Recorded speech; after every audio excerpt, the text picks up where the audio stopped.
Welcome to Shabbat, everyone. This is Covenant Calendar. We're doing a presentation today, and it's named Yahusha's Contempt. Did Yahusha have contempt for something? What about when he overturned the tables in the Tabernacle? Do you believe there was contempt there? What about Yahusha's contempt for the Jews' lunar feast of Tabernacles? We're going to be looking at John 7 today, and this is part number 2. In part 2, we're going to discover that Yahusha's actions speak louder than words. And if you see a picture of feet, it's no coincidence. His feet speak loudly. Even though they're silent, the message that they bring is thunderous. Yahusha deliberately avoided the first cycles of the Jews' Feast of Tabernacles. This was a spiritually motivated, physical statement. Also, this statement was highly calculated and intentional. It clearly exposes how Yahusha adamantly witnessed and protested against the lunar calendar of the Jews.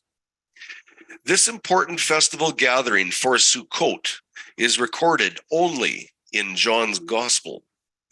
The lunar festival being observed in John 7 was by the unbelieving Jews who were waiting and expecting Yahusha to show up on time. Yes, we have unbelieving Jews emphasized there with the pink shading under it. Why? Because there was also believing Jews at that specific time. And if you pay attention to the words in the scriptures, you will be able to see the difference. Unbelieving Jews and believing Jews at that time. Number 2, they had no idea that Yahusha was functioning on the appointed times according to the covenant, to which their lunar calendar dates were and are today a total mismatch.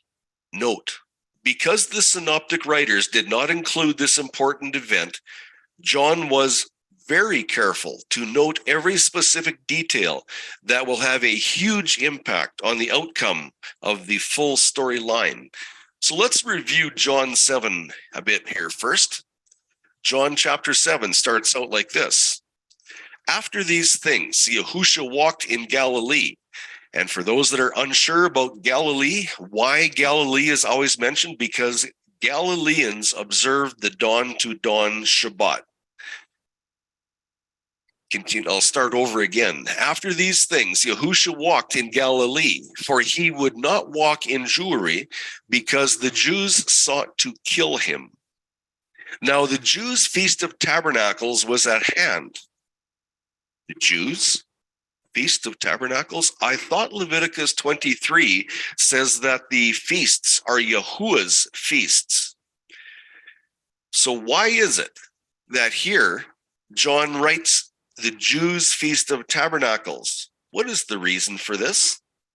Verse 3, his brethren therefore said unto him, depart hence and go into Judea, that thy disciples may also see the works that thou doest. For there is no man that doeth anything in secret, and he himself seeketh to be known openly. If thou do these things, show thyself to the world, for neither did his brethren believe in him.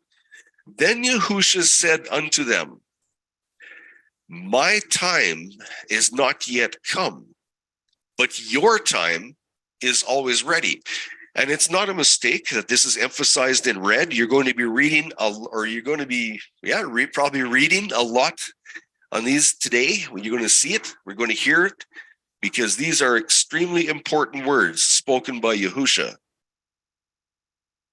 My time is not yet come, but your time is always ready. The world cannot hate you, but me it hateth, because I testify of it, that its works thereof are evil. I testify of it. That should bring a picture of sandals or footsteps to your mind. I testify of it. How did he testify? Was it where he walked, how he walked, and when he walked? How loud do his sandals speak? Verse 8, go ye up unto this feast. I go not up yet unto this feast, for my time is not yet full come. When he had said these words unto them, he abode still in Galilee. But when his brothers were gone up, then went he also up unto the feast, not openly, but as it were, in secret. Then the Jews sought him at the feast and said, where is he? Obviously, they understood the statutes. They were wondering, where is this man that claims to be Messiah? Where is he? And there was much murmuring among the people concerning him. For some said, he is a good man. And others said, nay, but he deceiveth the people. Howbeit, no man spake openly of him for fear of the Jews. Verse 14. Verse 14 is central to this study. Now, about the midst of the feast, Yahusha went up into the temple and taught. What was he doing there? Teaching. What day was it? Why was he teaching? What was his words? John's important detail. Yahusha declared the feast of the Jews to his brothers as your time. Why your time? Here it is, John 7, verse 6. Yahusha said to them, my time is not yet come, but your time is always ready. Please note, there is a difference between my time and your time. Simple little letters, simple words, yes, an incredible message behind them. We should question, why on earth would Yahusha intentionally distance himself from a feast that was originally commanded by Yahuwah? What reason did Yahusha have to separate himself from the feast of the Jews in John 7?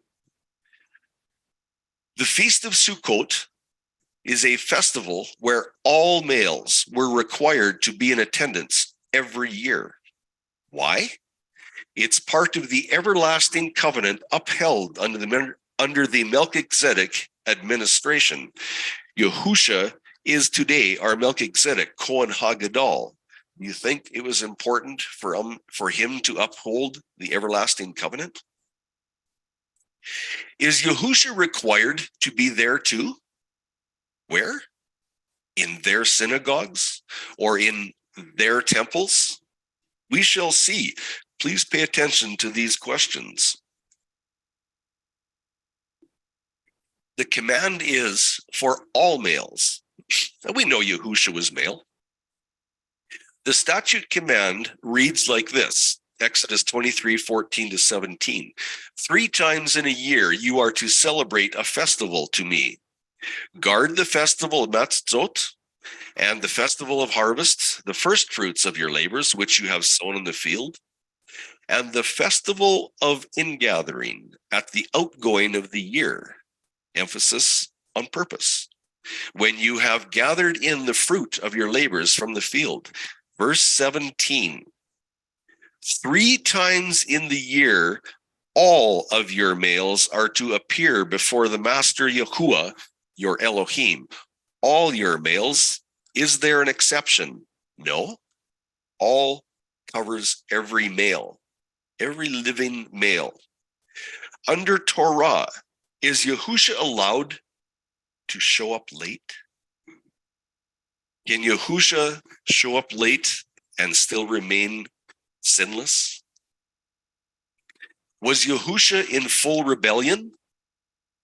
Or was Yahusha adamantly protesting and witnessing against the deceptive lunar calendar of the Jews, which removes his people from his covenant-based appointed times? Was Yahusha in rebellion, or was he witnessing? So what's next? Did Yahusha change his mind? Verse 8, go ye up unto this feast. I go not up yet unto this feast, for my time is not yet fully come. When he had said these words unto them, he abode still in Galilee. But when his brethren were gone up, then went he also up unto the feast, not openly, but as it were in secret. So a good question here. Why did he go secretly? What would happen if he had gone up with a full group of people in a great big glorious entrance? What would be the difference for him going up secretly? Was there a reason why he wanted to be quiet? John records, now about the midst of the feast, Yahusha went up into the temple and taught. Please pay attention to that word, midst of the feast.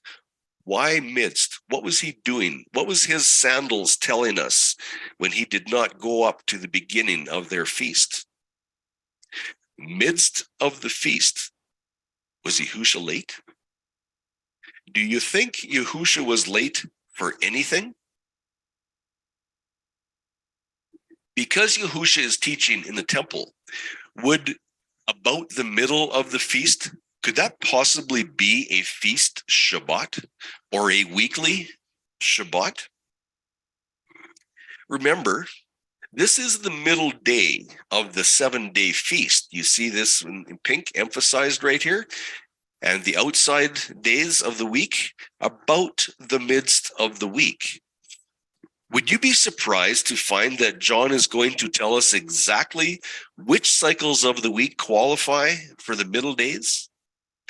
This is only through the comparison of the Jews' lunar calendar with Torah's covenant calendar. That's the only way that we can identify the exact, precise day in the midst of the week. So I'm going to ask you a question I want you to think about very carefully. Are there really two different calendars in John 7? Yes, indeed there are. The only way that John 7 can be so specific about the dating is because the Gospels contain the lunar calendar of the unbelieving Jews and also the Torah covenant calendar that Yahusha observed. The Gospels expose both the true and false calendars so all can know exactly which calendar Yahusha was following. This study is going to expose the exact lunar calendar that the unbelieving Jews were using at the time of John 7. It was the prototype lunar calendar of which the Jews promote today. And all lunar calendars are counterfeit. Some bold statements have already been made. Covenant calendar will also declare many more bold statements. John's bold statements might be found between the lines. Will we understand what John wants us to know about chapter 7? What cycle was it when Yahusha arrived about the midst of the Jews' feast? Was there a specific reason that Yahusha would want to arrive on the middle day of their feast? Does it really matter? How many times have we read over that and thought, oh, what a nice little story? Does it really matter? We're going to be looking at some background information coming up. What is the setting of John 7? Looking at John 7, verse 1. And after this, Yahusha was walking in Galilee. During the time of Yahusha, there were three main regions mentioned in the New Testament: Judea in the south, Samaria in the middle, and Galilee in the north. The first setting for John 7 is in Galilee. It included the ancient territories of Issachar, Zebulun, Asher, and Naphtali. During the time of Yahusha's ministry, Galilee measured roughly 80 kilometers or 50 miles north to south, and about 50 kilometers or 30 miles east to west. A general estimate of the population of Galilee at that time was about 85,000, or maybe a little more. Galilee was the scene of the greater part of Yahusha's private life and ministry documented in the Synoptic Gospels. John's Gospel dwells more upon Yahusha's connection with Judea. You see on the map there, sometime when you go over this study, you can stop on this slide and explore that map. It's pretty interesting, actually, once you start looking at it. Distances from Galilee. Distances. This is going to play a very big part of this study. We are not told the specific location in Galilee for the John 7 conversation. Possible options are Nazareth to Jerusalem. It's about 145 kilometers or 90 miles.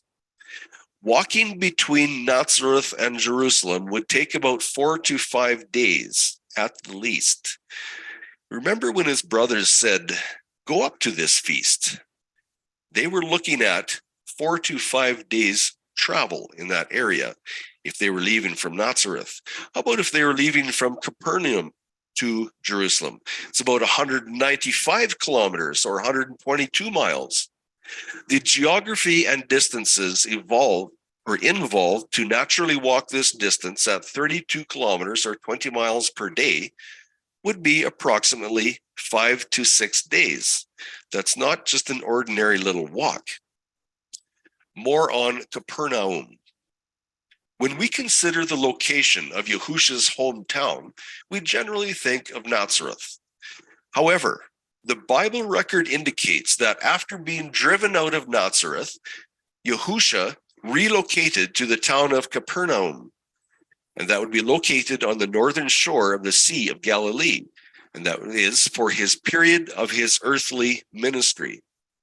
We will choose Capernaum for this study because Capernaum is the most likely location for the geographical setting of John 7. Matthew 4:13 tells us that Yahusha left Nazareth and went to live in Capernaum after meeting temptation in the wilderness. Here, he met 5 of his future disciples: James, John, Peter, Andrew, all fishermen, and Matthew, a tax collector. Capernaum, Yahusha's home base. Matthew 4:12 to 17. Now, when Yahusha had heard that John was cast in prison, he departed into Galilee. And leaving Nazareth, he came and dwelt in Capernaum, which is upon the seacoast in the borders of Zebulun and Naphtali, that it might be fulfilled, which was spoken by Isaiah the prophet, saying, "The land of Zebulun and the sea of Naphtali, by the way of the sea beyond Jordan, Galilee of the Gentiles, the people which sat in darkness saw great light. And to them which sat in the region and the shadow of death, light is sprung up." From that time, Yahusha began to preach and to say, "Repent, for the kingdom of heaven is at hand." I'm continuing on with Luke 4:28 to 31. And all they in the synagogue at Nazareth, when they heard these things, were filled with wrath, and rose up and thrust him out of the city, and led him unto the brow of the hill whereupon their city was built, that they might cast him down headlong. But he, passing through the midst of them, went his way, and came down to Capernaum, the city of Galilee, and taught them on the Sabbath days. Capernaum to Jerusalem journey. The Feast of Tabernacles, or Sukkot, is the third great annual pilgrimage festival when the Jewish people would gather together in Jerusalem to celebrate the 7 days of Tabernacles and the last great day. Coming from all over the land of Israel, some had a longer pilgrimage than others. Capernaum to Nazareth is about 33 kilometers or 20 miles. Capernaum to Jerusalem was about 195 kilometers or 122 miles. Did the people arrive at Jerusalem on the last day before a feast? Or did they plan to arrive early, if possible? What was the custom for the Passover pilgrimage? John 12, 1 and 9. Then Yahusha, 6 days before the Passover, came to Bethany, where Lazarus was, which had been dead, whom he had raised from the dead. Verse 9. Much people of the Jews therefore knew that he was there, and they came, not for Yahusha's sake only, but that they might see Lazarus also, whom he had raised from the dead. John 12, 12 to 13.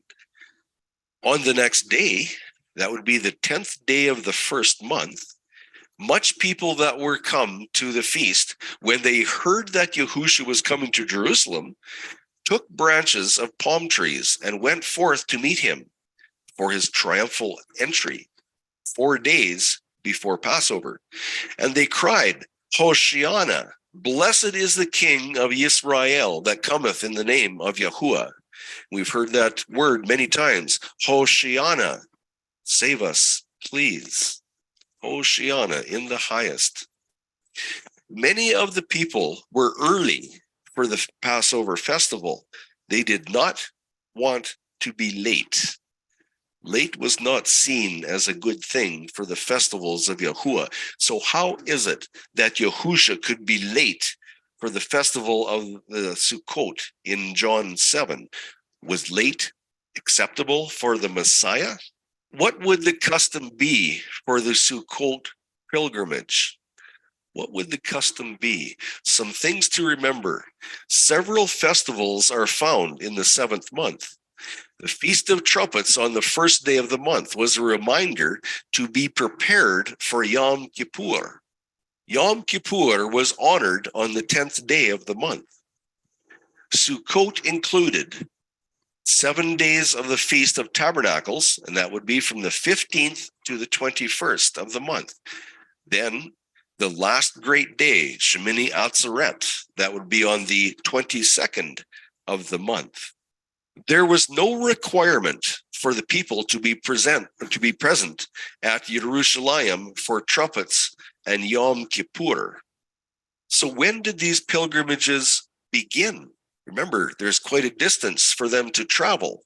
When would they plan ahead to start their trek? The common landowner was not required to attend trumpets and Yom Kippur at Jerusalem. In every year except the Sabbatical and Jubilee years, they were harvesting their fall crops in time to attend Sukkot with their offerings. Most of them likely began their pilgrimage right after Yom Kippur to arrive at Jerusalem as soon as possible to build their Sukkot. However, the scribes, Pharisees, priests, and other leaders that were scattered throughout the land that did not have a land inheritance with sowing and reaping responsibilities, they would have been free to travel to Jerusalem well in advance of every festival to be prepared for wherever they needed. Teachers such as Yahusha and their followers would have also had the leisure of beginning their Jerusalem pilgrimage as early as they would have desired. This would have been applicable to Yahusha and his brothers that approached him with their request in the first place. Were there exceptions for special sabbatical years? The sabbatical year. Every 7th year was a year of release, as well as a year of rest for the land. The people were free from sowing and reaping duties. Year of Jubilee, the 50th year. Every 50th year was also a sabbatical year, beginning with the blowing of the trumpets at the end of Yom Kippur. This was the year that all debts were canceled and all land inheritance was returned to the original owner. Again, no sowing and reaping duties. Was the year of John 7 a special year? Yes, indeed it was. A sabbatical year. From Yahusha's baptism to Day of Atonement, it was a sabbatical year for everyone. On the Day of Atonement, the silver trumpets announced the year of Jubilee had begun. The context of John 7 is Feast of Tabernacles, or Sukkot, which is now considered as the year of Jubilee. Did you ever wonder why the crowds could follow Yahusha everywhere he went? They were on a sabbatical year. They were free to move about as they needed, as they desired. Remember, Yahusha had great crowds following him wherever he went. John 7, verse 2. And the festival of the Yahudim was near, the festival of booths, Sukkot.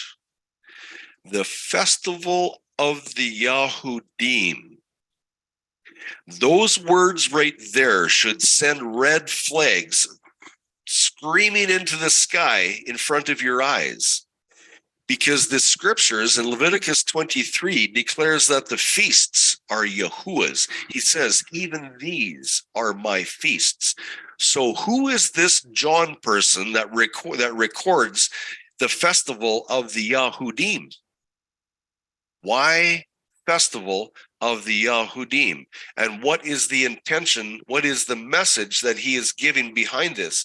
Again, was there two calendars? Is there a calendar that Yahusha was witnessing against? And what would it be? And what would the name of it be? Verse 2, the Jews' Feast of Tabernacles was at hand. This does not mean and cannot mean the feast was a few short days away, but that this is the time to prepare to go up to the feast. The feast was a few short days away. Well, we're going to look into this, what we have just stated, that it cannot mean that. You're going to see why coming up in this study. Just as many arrived for Passover many days in advance of the festival, so too at Sukkot, many would make preparations well in advance of their travels. At this time in John 7, everyone could make preparations to go up to Jerusalem for the feasts as early as they wished. They had Sukkot to build. And that's one of the enjoyments of that festival, is building your Sukkot and enjoying it. I always enjoy that. Question. Preparations would have been anticipated in advance for all of the fall festivals, not just Sukkot. What are the possibilities? This discussion between Yahusha and his brethren was well before the time of lunar trumpets. Well before the time of lunar trumpets. Is there a reason why they would have to be quite in advance? I want you to think on that question, because you're going to see the evidence of it coming up. Facts we do know. Yahusha is the creator of the covenant calendar. At age 12, Yahusha was in the temple observing the high Shabbat of unleavened bread on his schedule on Abib 16, which was blood ratified and covenanted by the 75 elders on Mount Sinai. At age 12, Yahusha was witnessing against the calendar of the Jews, for he was 3 days late, is what the scriptures say. Was he late? No, he was 3 days after the festival of the Jews. He was in the tabernacle and he was witnessing at 12 years old. We need to pay more attention to his sandals. What was he doing? Where was he walking out? Was he living the Torah? How about at his death?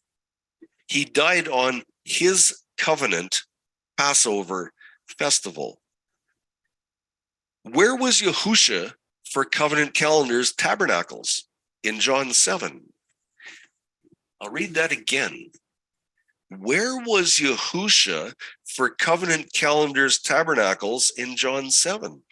Please be careful with this question. It might not be what you think. Consider John 4. This is months before John 7. Yahusha meets the woman at the well. Please consider these words carefully. Very, very carefully. John 4:19-24. The woman saith unto him, Sir, I perceive that thou art a prophet. Our fathers worshipped in this mountain, and ye say that in Jerusalem is the place where men ought to worship. Note Yahusha's words in verse 21. Yahusha saith unto her, Woman, believe me, the hour cometh when ye shall neither in this mountain, nor yet at Jerusalem worship the Father. Ye worship ye know not what. We know what we worship, for salvation is of the Jews. But the hour cometh, and now is,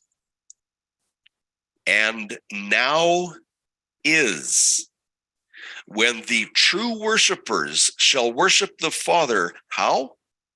In spirit and in truth. For the Father seeketh such to worship him.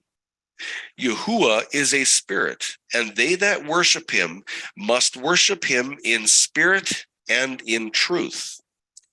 Let me read to you verse 21 again.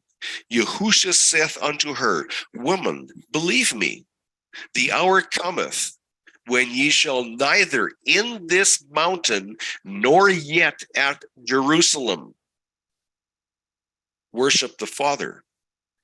Let me read 23 again. But the hour cometh, and now is, when the true worshipers shall worship the Father in spirit and in truth. The time and now is. We need to think about this. Where was Yahusha? What was he doing? Acknowledge these facts in John 7. Here's some points to consider. Yahusha met the woman at a well in Samaria. Samaria had their own temple to worship at for the feasts and festivals. And due to the hatred towards them from the Jews, they were likely very unwelcome to worship at Jerusalem. The woman asked Yahusha to settle the question of where they were to worship. Yahusha gave an answer, but it did not include the temple at Samaria or Jerusalem. It did not include the temple at Samaria or Jerusalem. Is that a surprising answer? The command was given by Yahuwah himself that everyone was to come up to Jerusalem to worship at the appointed times. So why did he tell her this answer? Verse 23, Yahusha very plainly said, the hour is now come to worship in spirit and in truth. What does it mean to worship in spirit and in truth? Yahusha said very plainly, the hour is now come to worship in spirit and in truth. Where should that worship be conducted? And with whom? Would that be to worship in the location wherever you are at? Because the festivals at both Samaria and Jerusalem were not on the covenant appointed times to begin with? Can I read that again? Would that be to worship at the location wherever you are at? Because the festivals at both Samaria and Jerusalem were not on the covenant appointed times to begin with? Notice here, Yahusha did not reprimand the woman for not worshiping at Jerusalem. Might this have something to do with Yahusha being late for the Jewish festival. So what in the world was Yahusha talking about? Yahusha said very plainly to worship in spirit and in truth wherever you are. So, where did Yahusha honor the covenant calendar appointed times when none of the synagogues or temples kept his calendar? Where did he honor the appointed times?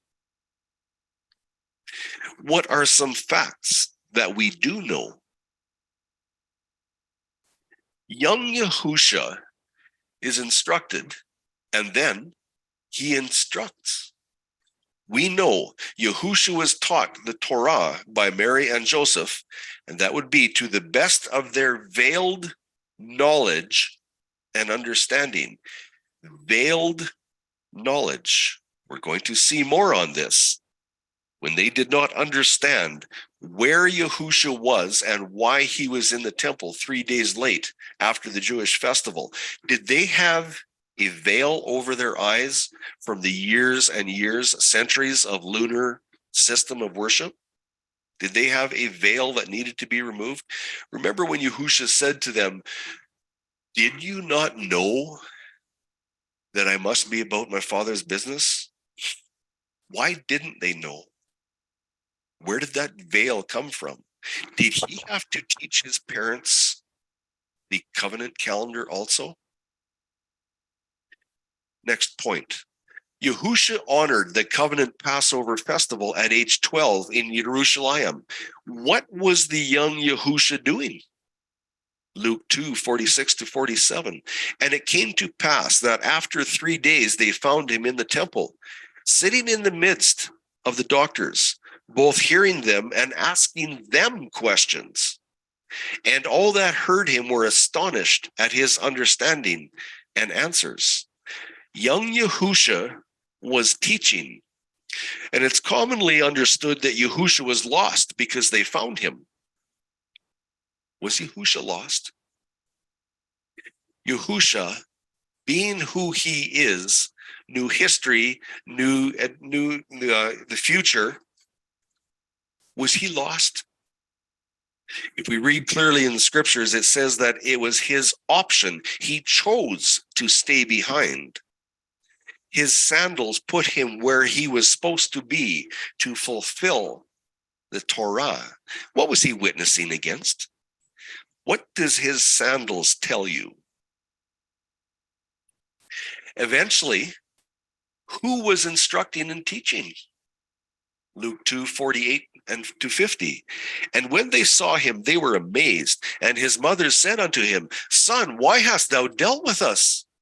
Behold, thy father and I have sought thee sorrowing. Mary knew how special her son was.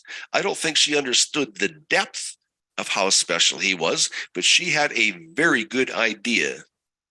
I can imagine she was very distraught at, quote unquote, losing her son. Verse 49, and he said unto them, how is it that ye sought me? Wist ye not that I must be about my Father's business?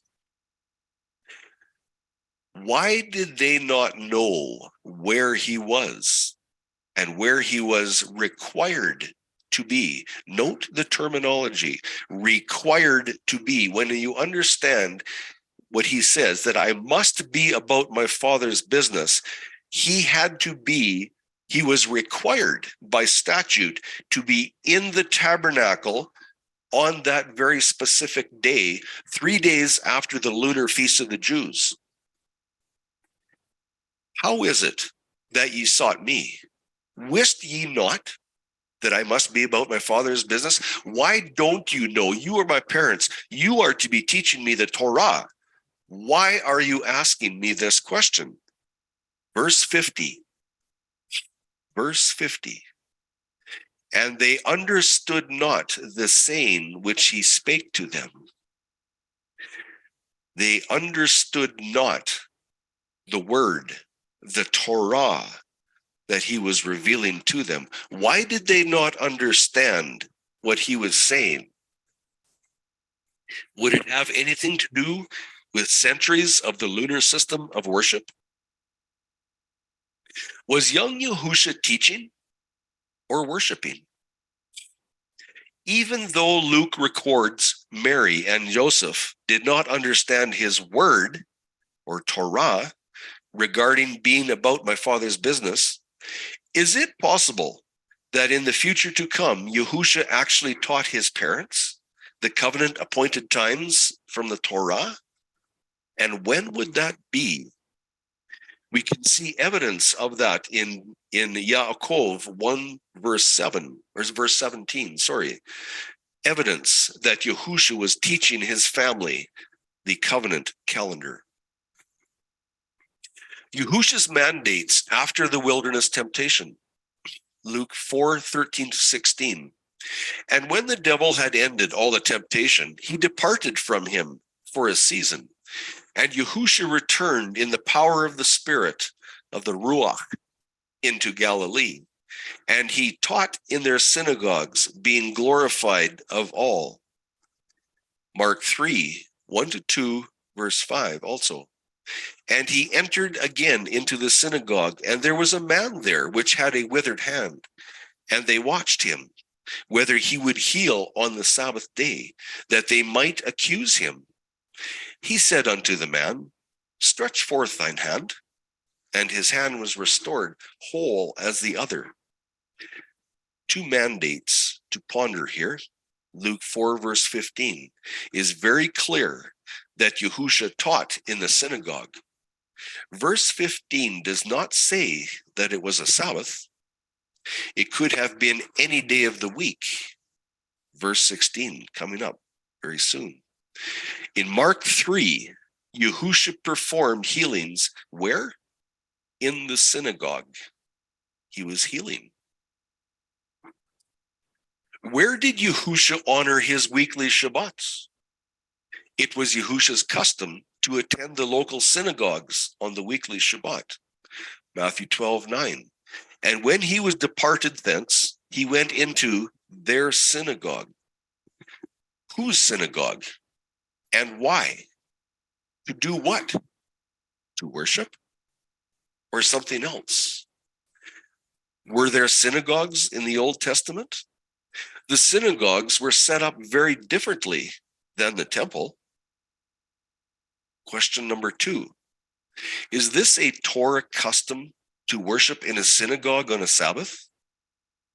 Or is this custom a tradition of the Jews? And if it was a tradition, is it a good tradition? What was Yahusha's main purpose for visiting a synagogue on the Shabbat? Luke 4:16. And he came to Nazareth, where he had been brought up. And as his custom was, he went into the synagogue on the Sabbath day. And note this, he stood up to read. He stood up to read. What is significant about standing up? Something to think about a little bit later. Luke 6:1-2 and verse 6. And it came to pass on the second Sabbath after the first, that he went through the cornfields, and his disciples plucked the ears of corn and did eat, rubbing them in their hands. And certain of the Pharisees said unto them, Why do you do that which is not lawful to do on the Sabbath days?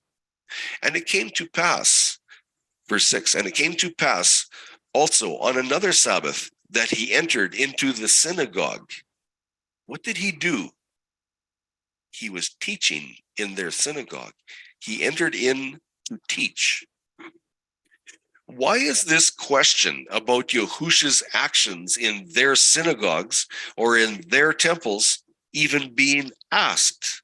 What is the importance of this? Well, what does this have to do with John 7? It all links together. Did Yahusha present himself at the synagogues to worship, to teach the gospel, or both? If it was to worship, then worship to who? Who is Yahusha? Where did Yahusha honor his appointed times? Did Yahusha honor them the same as his people? From age 12 up to Yahusha's baptism and ordained ministry, where could or did he go to honor the covenant appointed times? Yahusha knew about the command to worship, and that would be to be present at Jerusalem for the appointed times. How did he accomplish that when the leaders were constantly watching to either trap him or kill him? The sunset lunar calendar of Judah's leaders did not reflect the covenant appointed times. So why would he ever have to attend anyway? Let me read that one more time. The sunset lunar calendar of Judah's leaders did not reflect the covenant appointed times. So why would Yahusha ever have to attend anyway? Need to think on that. During his ministry with his disciples, did they follow Yahusha and his covenant appointed times in spirit and in truth, wherever they were? Or must this be at the Jerusalem temple? What was Yahusha's words at the well? John 7 speaks about the Jews' feast of Tabernacles with Yahusha's brothers, urging him to come up with them to the feast. What will we find when we compare the appointed times of the lunar calendar with the covenant calendar? Is there a difference? How much difference will there be? There was an urgency to leave for the feast. We read about this in John 7, verse 3. So his brothers said to him, "Get away from here and go into Yehuda, so that your taught ones also see the works that you are doing. For no one acts in secret while he himself seeks to be known openly. If you do these works, show yourself to the world." So if we can paraphrase that a bit, show us your works, prove your worth, let's get going. We want to be important with you, by your side. We want to look good beside you. Questions? Yes, this study is full of questions, and I want you to think on these questions because part 2 is going to answer a lot of these questions. Number 1, about what date did this conversation take place? Why was there such an urgency to convince Yahusha in their ways? What does that have to do with Yahusha purposely avoiding the beginning cycle of their lunar Sukkot? He was not late. Yahusha was not late for anything. He was on time for his time. Remember, John records, "Now about the midst of the feast, Yahusha went up into the temple and taught." Midst of the feast? Was Yahusha right on time? And if he was right on time, what was it that he was right on time for? John will now show us what cycle it was for that middle day.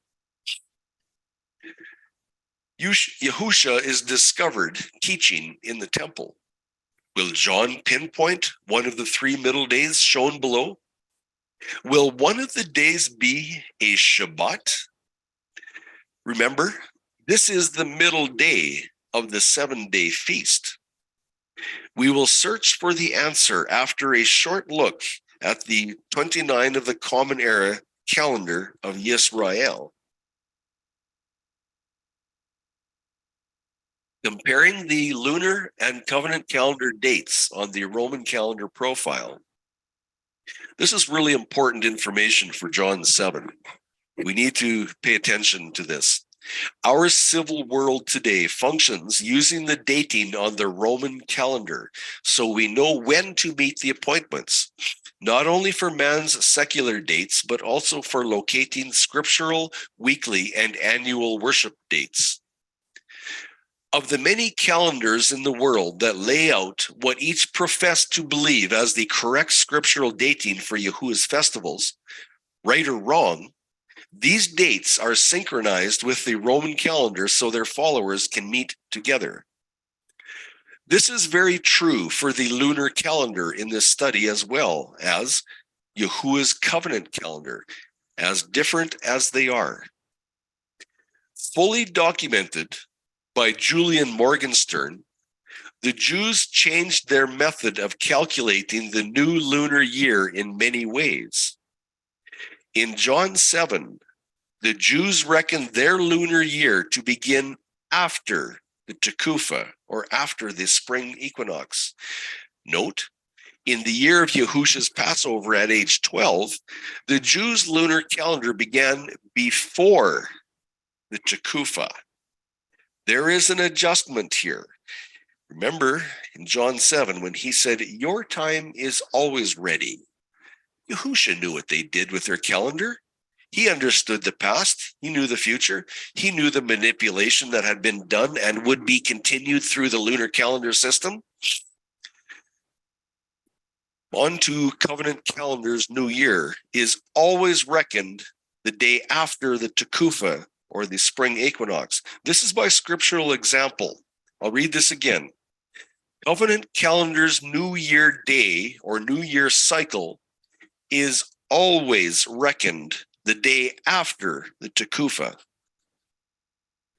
In part 3, there will be a very brief comparison of the Jews' lunar calendar for 29 of the Common Era and Yahuwah's covenant calendar, and this will be overlaid onto the Roman calendar.